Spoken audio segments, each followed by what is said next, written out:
नमस्कार, स्वागत है आपका एनबी न्यूज में। मैं हूं आपके साथ सचिन चौहान। हेडलाइंस के बाद सीधा रुख कर लेते खबरों का। कोरोना संकट के बीच चीन और नेपाल के साथ सीमा विवाद को लेकर विपक्ष लगातार सरकार पर निशाना साध रहा है। हाल ही में राहुल गांधी के शायराना ट्वीट पर रक्षा मंत्री राजनाथ सिंह ने भी शायराना अंदाज में पलटवार किया, जिस पर कांग्रेस के कई नेताओं ने तंज कसा है। कांग्रेस नेता रणदीप सुरजेवाला ने एक बार फिर से प्रधानमंत्री नरेंद्र मोदी और रक्षा मंत्री से सवाल पूछा।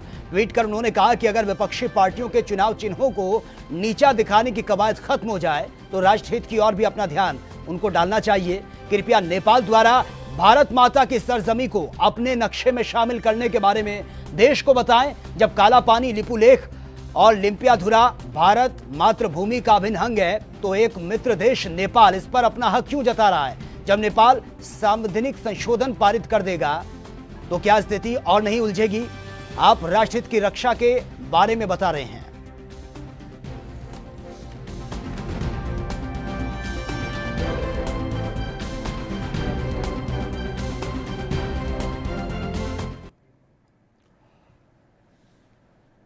और वहीं भारत के पूर्व प्रधानमंत्री जेडीएस के संरक्षक एचडी देवगौड़ा ने मंगलवार को कर्नाटक से पार्टी उम्मीदवार के तौर पर राज्यसभा चुनाव के लिए पर्चा दाखिल कर दिया है। इसके बाद वो मीडिया से भी मुखातिब हुए। See, this issue was settled by national leaders. The state leaders have recommended only Kharge's name. Because my issue, our party itself has taken the decision to proceed to contest from our party. But when Madam Gandhi declared only one name, that indicates they don't want to put up a second candidate. They are waiting for my final decision. When Kharge filed yesterday, I am supremely happy. It is one of the best decisions they have taken. He was the tallest man so far as their party is concerned. We worked in the state level for several years. He is a senior leader. So that is one of the best decisions they have taken.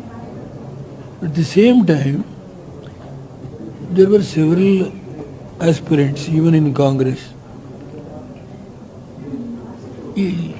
Till the last minute, Madam Gandhi has not cleared anybody other than Kharge, knowing full well. Then lastly I contacted. She immediately responds, I am happy you contest. और चलिए बड़ी खबर से आपको update करवा देते हैं। भारत चीन विवाद को लेकर यह बड़ी खबर सामने आ रही है। इस वक्त की बड़ी और अहम खबर आप तक पहुंचा रहे हैं। दोनों देशों के बीच खुल रहा है तनाव का ताला। जो बातचीत का सिलसिला है वो अभी भी जारी है। पूर्वी लद्दाख के पीछे हटी दोनों देशों की सेना। फिलहाल सूत्रों के हवाले से खबर है गलवान घाटी समेत 3 जगहों पर पीछे हटे हैं चीन के सैनिक। जो खबर सूत्रों के हवाले से सामने आ रही है, तो तनाव की जो स्थिति है उसको लेकर यह राहत भरी खबर है। दोनों देशों के बीच जो तनाव है वो धीरे धीरे कम होता नजर आ रहा है। फिलहाल जो सूत्रों के हवाले से खबर सामने आ रही है, चीनी सेना ने अपने कदम पीछे हटाने शुरू कर दिए हैं। 3 जगहों पर चीन के सैनिक पीछे हटे हैं। फिलहाल कोई औपचारिक यह ऐलान अब तक नहीं हुआ है, लेकिन सूत्रों के हवाले से खबर सामने आ रही है। तो दोनों देशों के बीच जो टेबल टॉक हुई थी, हाई लेवल की टेबल टॉक ये बताई जा रही थी, जिसमें डेलीगेशन दोनों तरफ से सामने आए थे और बातचीत का एक माध्यम अपनाया गया था ताकि तनाव को कम किया जा सके। फिलहाल बातचीत का सिलसिला अभी भी जारी है। भारत और चीन के बीच जो तल्खियां हैं वो लगातार बढ़ती जा रही थी सीमा विवाद को लेकर, और कई बार खबरें ये भी सामने आई थी कि दोनों देशों की सेनाओं की तरफ से तीखी नोकझोंक भी हुई थी, धक्का मुक्की भी हुई थी। लेकिन अब राहत भरी खबर सामने आ रही है। और ज्यादा जानकारी के साथ संवाददाता रविंद्र श्रीवास्तव इस वक्त फोन लाइन पर है। रविंद्र, फिलहाल जो सूत्रों के हवाले से खबर सामने आ रही है, राहत भरी खबर है कि तनाव जो था उसमें अब थोड़ी नरमी देखने को मिल रही है। जी बिल्कुल, कहीं ना कहीं चाइना की तरफ से जो है नरमी दिखाई गई है। और गलवान घाटी जो है, यहाँ पर चाइना की सेना जो है फिगर 4 तक आ चुकी थी। अब वो करीब करीब 2 से 2.5 किलोमीटर अब पीछे हट चुकी है। वहीं भारतीय सेना भी अब पीछे हटी है, क्योंकि जिस तरह से पैंगोंग झील के पास दोनों सीमाएं दोनों देशों की सेनाएं जो हैं वो इकट्ठी हो गई थी, तनातनी का माहौल बन चुका था। तो अब कहीं ना कहीं उस पर जो है पूर्ण विराम लगता हुआ नजर आ रहा है, क्योंकि जो सूत्रों से जानकारी हमें मिल पा रही है उसके मुताबिक ड्रैगन जो है अब वो करीब करीब 2 से 2.5 किलोमीटर पीछे हटा है। और ये राहत भरी खबर जो है वो है कहीं ना कहीं, जिस तरह से चाइना लगातार कोरोना के मामले में भी देखा जाए तो पूरे विश्व में बदनाम हुआ है, उसके चलते अब वो इस ओर से ध्यान हटाने के लिए भारतीय क्षेत्र को जो है वो कवर करना चाहता था। बिल्कुल रविंद्र, लेकिन ये भी ध्यान में रखना होगा, भले ये टेबल टॉक जो चला है उसमें अब राहत भरी खबर सामने आ रही है, लेकिन सवाल यह है कि ड्रैगन की चाल को हमें समझना बहुत जरूरी है, क्योंकि इस वक्त स्थिति यह है कि कोरोना वायरस को लेकर वो एक्सपोज हो चुका है, तमाम देशों की नजरों में इस वक्त चाइना चढ़ा हुआ है और वो चाहता है कि भारत के साथ जो संबंध है वो बेहतर हो सके। जी बिल्कुल, देखिए कहीं ना कहीं अमेरिका जो है उसके तेवर जो है वो तल्ख हुए पड़े हैं चाइना को लेकर, क्योंकि लगातार जिस तरह से पूरे विश्व की बात करें तो चाइना से कोरोना फैला है और उसके बाद लाखों की संख्या में जो है मौतें हो चुकी हैं, उसको लेकर चाइना की हर जगह किरकिरी हो रही है और भारत के साथ वो संबंध जो है वो बेहतर रखना चाहता है, क्योंकि कई बिजनेस जो है वहां से बंद होने की जो है खबरें सामने आ रही हैं, क्योंकि लगातार जिस तरह से चाइना ने कोरोना फैलाया था उसके बाद भारतीय सीमा जो है खासकर गलवान घाटी जो है वहां पर उसने अपने नापाक हरकत को अंजाम दिया था। वहां पर उसकी सेना जो है करीब करीब फिंगर 4 तक पहुंच चुकी थी। जब भारतीय सेना ने शक्ति दिखाई और वहां पर जब भारतीय सेना वहां पर खड़ी हुई, उसके बाद टेबल टॉक हुआ, कमांडर लेवल का जो है टेबल टॉक हुआ, उसके दौरान ही ये चीजें सामने आई और अब कहीं ना कहीं जो है उस माहौल में शांति नजर आ रही है। 2 किलोमीटर जो बिल्कुल रविंद्र, फिलहाल जिस तरह की खबरें सामने आ रही है सुकून देने वाली खबर है, लेकिन चाइना की चाल को समझना बहुत जरूरी है। चलिए, बहुत बहुत शुक्रिया फिलहाल आपका तमाम जानकारी के लिए। और वहीं कांग्रेस के वरिष्ठ नेता अजय माकन ने राष्ट्रीय मानवाधिकार आयोग से आग्रह किया है कि वो दिल्ली सरकार और केंद्रों को अस्पतालों के 70% बेड कोरोना वायरस से संक्रमित मरीजों के लिए तैयार हैं और आरक्षित करने का भी निर्देश उन्होंने दे दिया है। उन्होंने यह भी कहा है कि दिल्ली में लॉकडाउन तभी खोला जाना चाहिए जब संक्रमण की मौजूदा दर 27% से घटकर 10% हो जाए। आयोग के समक्ष दायर अपनी याचिका में पूर्व केंद्रीय मंत्री माकन ने कहा है कि दिल्ली में लोगों के जीवन की सुरक्षा के लिए मानवाधिकार आयोग के तत्काल दखल की जरूरत है। उन्होंने यह याचिका उस वक्त दी है जब ऐसी खबरें आ रही हैं कि दिल्ली में कोरोना वायरस के मरीजों को बेड की उपलब्धता नहीं होने की वजह से अस्पतालों में भर्ती नहीं किया जा रहा है।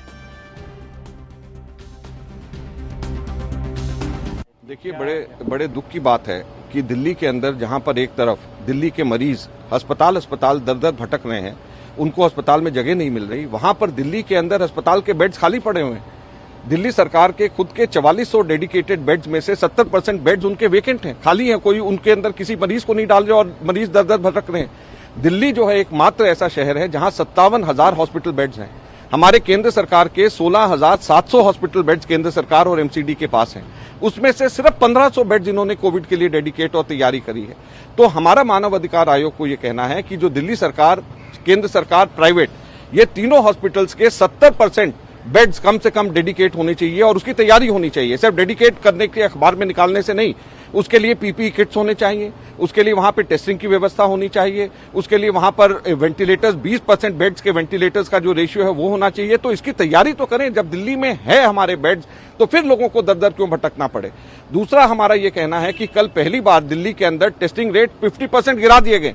हमारी पॉजिटिविटी रेट दिल्ली में 27% है, जो कि हिंदुस्तान में सबसे ज्यादा है, और पॉजिटिविटी रेट बढ़ रहा है और दिल्ली में टेस्टिंग रेट्स हमारे आधे कर दिए गए हैं। तो टेस्ट हमारे अलाउ करने चाहिए, जितने भी असिम्प्टोमेटिक पेशेंट्स हैं उनको भी अलाउ करना चाहिए, और ये कोई भी नजदीक किसी का आया हो तो जरूर होना चाहिए। अगर टेस्ट नहीं होगा तो स्प्रेड को कैसे रोकेंगे।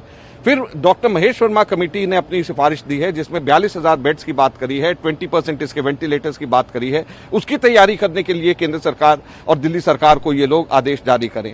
हमारे डिग्निटी के साथ में लोगों की मृत्यु होने के बाद में उनका संस्कार हो सके, इसका भी ध्यान रखना चाहिए। आज 5-5 दिन लोगों को वेट करना पड़ता है, लोगों को संस्कार करने के लिए जगह नहीं मिलती, शमशान घाट में वेटिंग चल रही है। आप सोचिए कि ऐसी दिल्ली हो गई है जिसके अंदर पहले वेट करना पड़ता है टेस्ट के लिए, फिर दर दर भटकना पड़ता है अस्पताल में जाने के लिए, फिर अगर खुदा न खास्ता अगर मृत्यु हो गई तो उसके बाद में शमशान घाट में बारी लगानी पड़ती है। आज ऐसी स्थिति आई है तो क्या इनकी तैयारी? और वहीं सुप्रीम कोर्ट ने यूपी में शिक्षक भर्ती मामले में बड़ा फैसला सुनाया है। 69,000 शिक्षकों की भर्ती के मामले में सुप्रीम कोर्ट ने 37,339 पदों को भरने पर रोक लगा दी है। इन पदों पर नियुक्ति नहीं होगी और अगले आदेश तक ये सीटें खाली ही रहेंगी। शिक्षा मित्रों की तरफ से 37,339 पदों को खाली रखने की मांग की गई थी और अगली सुनवाई 14 जुलाई को होनी है। आपको बता दें कि उत्तर प्रदेश के शिक्षा मित्रों ने सुप्रीम कोर्ट का दरवाजा भी खटखटाया था। शिक्षा मित्रों ने 69,000 सहायक शिक्षकों की भर्ती के मामले में 37,339 पदों को होल्ड करने की मांग की थी।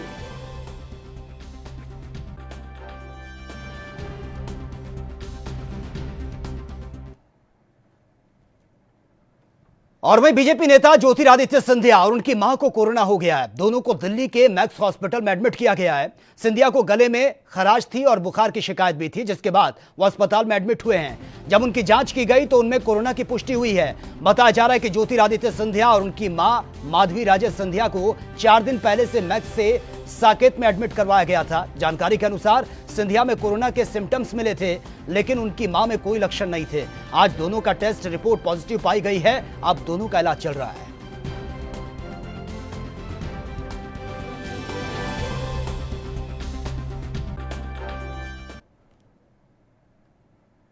और वहीं हिमाचल के शिमला में नवनियुक्त डीजीपी संजय कुडू होम क्वारंटाइन हो गए हैं। और दरअसल डीजीपी के संक्रमित व्यक्ति के संपर्क में आने के बाद पुलिस प्रशासन की चिंता भी बढ़ गई है और पुलिस हेडक्वार्टर को ऐतिहासिक सील कर दिया गया है। साथ ही सभी पुलिस कर्मचारियों की सैंपलिंग की गई है। आपको बता दें कि कोरोना मरीज रेड जोन एरिया दिल्ली से आया था और डीजीपी से उसकी मुलाकात भी हुई थी। वही ये व्यक्ति डीजीपी संजय कुंडू ने अपना शिमला के आईजीएमसी अस्पताल में कोविड-19 टेस्ट करवाया और साथ ही पुलिस कर्मचारियों के भी जांच के सैंपल लिए जा रहे हैं।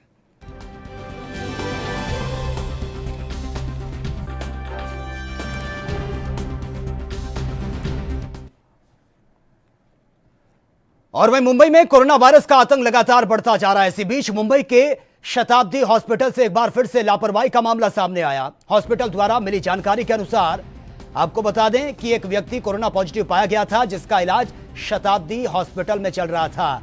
80 साल के इस व्यक्ति को सोमवार सुबह करीब 8 बजे हॉस्पिटल में अचानक से यह गायब हो गया और गायब होने के बाद जब हॉस्पिटल प्रशासन उसकी खोजबीन करने के लिए निकला तो आज सुबह करीब 10 बजे इसकी डेड बॉडी मुंबई के बोरीवली के रेलवे ट्रैक से बरामद की गई है। मामले की जानकारी मिलने के बाद हॉस्पिटल प्रशासन में हड़कंप मच गया। इस मामले को लेकर एएनबी न्यूज ने स्थानीय बीजेपी नगर सेविका प्रियंका मोरे से भी खास बातचीत की है।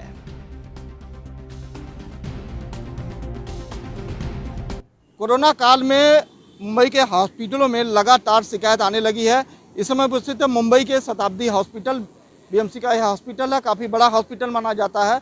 इस हॉस्पिटल में कोविड-19 के करीब 100 से 150 के करीब कोविड के पेशेंट भर्ती हैं, लेकिन आए दिन जो है यहाँ के मरीजों की तमाम शिकायतें आती है। ऐसे में कल एक बेहद विचलित करने वाली घटना आई है।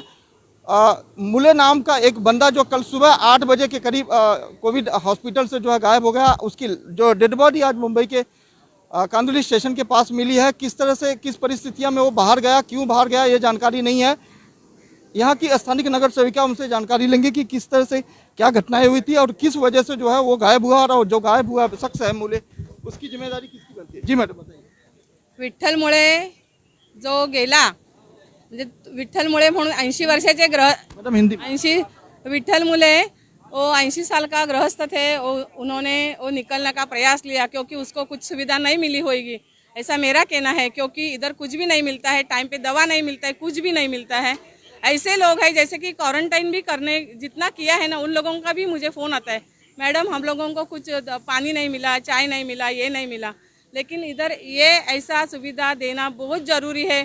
वो उसका घर में सब ध्यान उसका घर में लगता है, क्योंकि घर में अभी देखो सब लोग गाँव गए हैं, तो गाँव गए हैं तो इसके लिए चोरी मारी भी होता है। मैडम विठ्ठल मुले की जब जानकारी मिली तो आपको किस तरह की जानकारी मिली, कहाँ से बॉडी मिली है, कि कब से गायब हुआ था, उनके परिवार वालों ने कोई मुलाकात हुई? मेरे परिवार वाले से मुलाकात नहीं हुई, लेकिन मेरे पास नंबर भी नहीं था।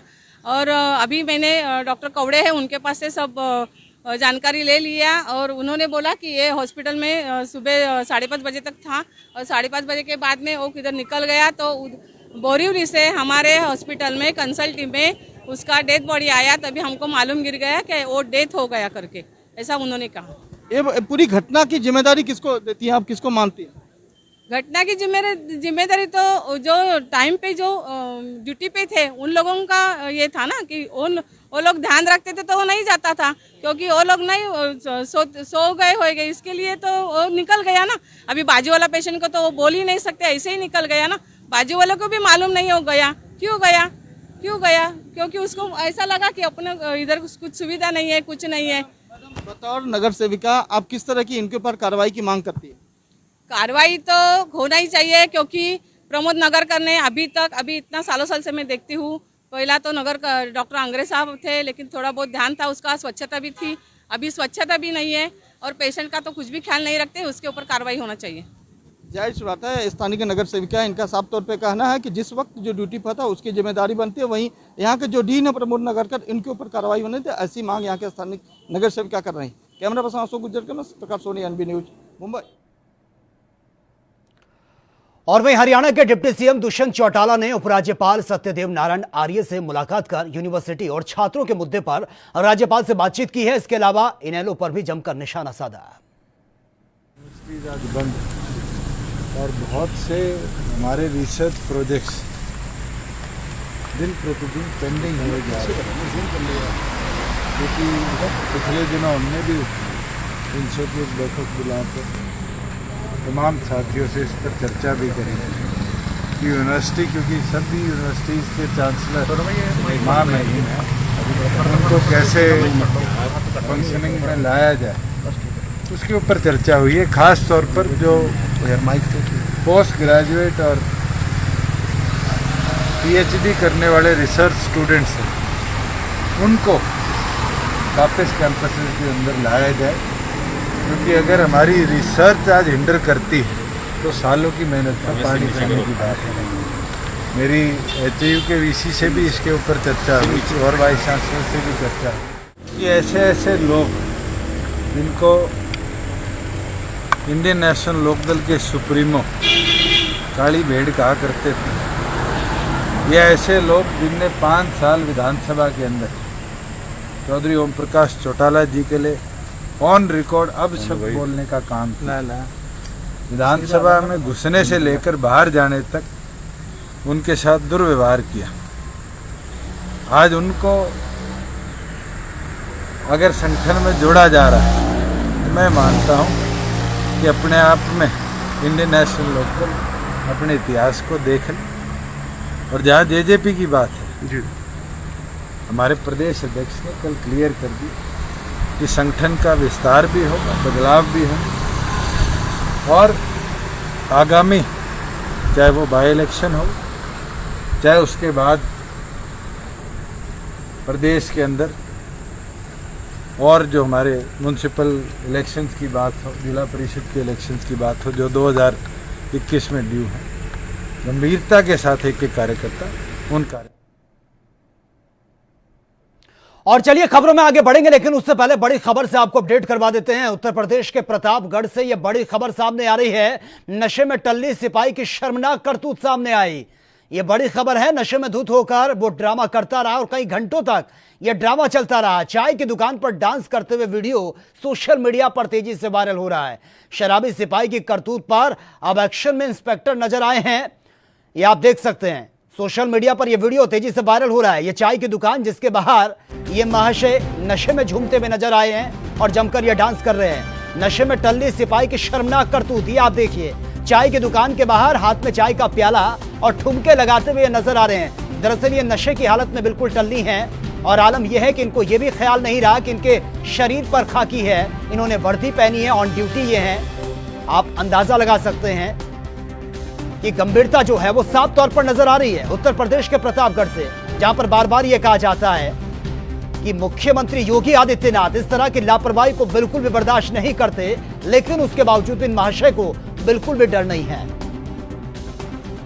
यह आप वीडियो देख सकते हैं, सोशल मीडिया पर तेजी से वायरल हो रहा है, जहां पर नशे की हालत में चाय की दुकान पर हाथ में कप लिए ये महाशय, ये शराबी सिपाही ठुमके लगाता हुआ नजर आ रहा है। हालांकि अब इनके खिलाफ एक्शन लेने की बात सामने आ रही है।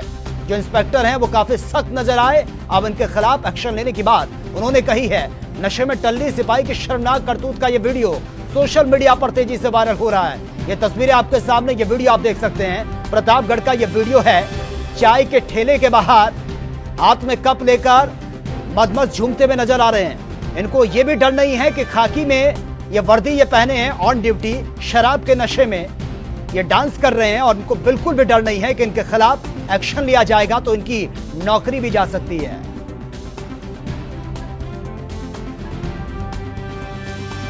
और ज्यादा जानकारी के साथ संवाददाता महफूज हसन इस वक्त फोन लाइन पर है। महफूज हसन, जिस तरह का वीडियो सामने आ रहा है, शर्मनाक ये वाकया, और खाकी जो है वर्दी पहनी है उसके बावजूद नशे में झूमता हुआ ये सिपाही नजर आ रहा है। जी सर, आपको बता दें ये 2 दिन पहले चाय की दुकान पर ये सिपाही जो है ये डांस करता हुआ इसका वीडियो वायरल हुआ था, और आज ये थाने के बगल महिलाओं से ही अभद्रता करते हुए देखा गया है। इसका वीडियो भी वायरल हुआ है, और मौके थाना अंतर्गत प्रभारी प्रवीण कुशवाहा जी पूरे मामले को संज्ञान में लेके सख्त हुए हैं। अभी तक इसका कोई सस्पेंड होने का कोई आदेश पारित नहीं हुआ है, लेकिन अधिकारियों का कहना है कि जल्द ही इसको सस्पेंड कर दिया जाएगा। जी, लेकिन महफूज, जिस तरह से ये वीडियो सामने आया है, एक तरफ खुद उत्तर प्रदेश के मुख्यमंत्री योगी आदित्यनाथ बहुत सख्त हैं और वो बार बार कहते हैं कि किसी की लापरवाही बर्दाश्त नहीं की जाएगी, और उत्तर प्रदेश में तो वैसे भी पुलिस की कार्यप्रणाली पर हमेशा से सवाल खड़े होते आए हैं। अब क्या इस तरह के जो ये महाशय सामने आ रहे हैं, इनके खिलाफ एक्शन लिया भी जाएगा या फिर ये मामला भी ठंडे बस्ते में चला जाएगा? जी, आपको बता दें जिस तरह से इस सिपाही ने सारे बाजार महिला के साथ अभद्रता की है, और इसका नशे में धुत होके इसने डांस किया है, और इसका वीडियो भी वायरल हुआ है। इसको देखते हुए अभिषेक सिंह प्रतापगढ़ एसपी पूरी तरह से सख्त हैं, और जल्द ही इसको सस्पेंड करने का आश्वासन उन्होंने दिया है। इसकी जांच की जा रही है और जल्द ही इसको सस्पेंड किया जाएगा। जी, और बता दें आपको कि थाना प्रभारी प्रवीण कुशवाहा जी पूरी तरह से सख्त हैं, और इन्होंने इसकी रिपोर्ट बना के कप्तान साहब के पास प्रेषित कर दी है। जी, ठीक है, चलिए महफूज हसन, बहुत बहुत शुक्रिया फिलहाल आपका तमाम जानकारी के लिए। और वहीं कोरोना काल में बीजेपी के नामित पार्षदों ने हुड़दंग मचाया है और सोशल डिस्टेंसिंग की जमकर धज्जियां उड़ाई है। मामला यूपी के मुरादाबाद के सिविल लाइंस का बताया जा रहा है, जहां पर नगर निगम के नामित पार्षदों ने शपथ ग्रहण के बाद जुलूस निकाला है। ये वीडियो आप देख सकते हैं। ढोल नगाड़ों की थाप पर नाचते हुए नजर आए, मानो इनके लिए कोरोना जैसी महामारी का कोई वजूद ही ना हो। पुलिस को जब मामले की खबर हुई तो धारा 144 के उल्लंघन के मामले में उन पर मुकदमा दर्ज कर दिया गया है। नवनियुक्त पार्षद शशि किरण और राजीव गुप्ता शपथ लेने के बाद लोगों का हुजूम लेकर जुलूस निकालते हुए नजर आए थे, और आप देखिए कार्यकर्ताओं ने कोई मास्क नहीं लगाया है। कई कार्यकर्ता शपथ ग्रहण कार्यक्रम में भी 2 गज की दूरी की अनदेखी करते हुए नजर आए हैं। कोरोना संक्रमण के चलते इस वक्त सार्वजनिक कार्यक्रमों पर पूरी तरह से बैन है। बावजूद इसके सिविल लाइन क्षेत्र में यह जुलूस निकाला गया है, और इस हुजूम का वीडियो किसी ने बनाकर सोशल मीडिया पर वायरल कर दिया। सोशल मीडिया पर वायरल वीडियो होने के बाद पुलिस ने पार्षद और उनके समर्थकों पर धारा 144 के उल्लंघन का मामला दर्ज कर लिया है।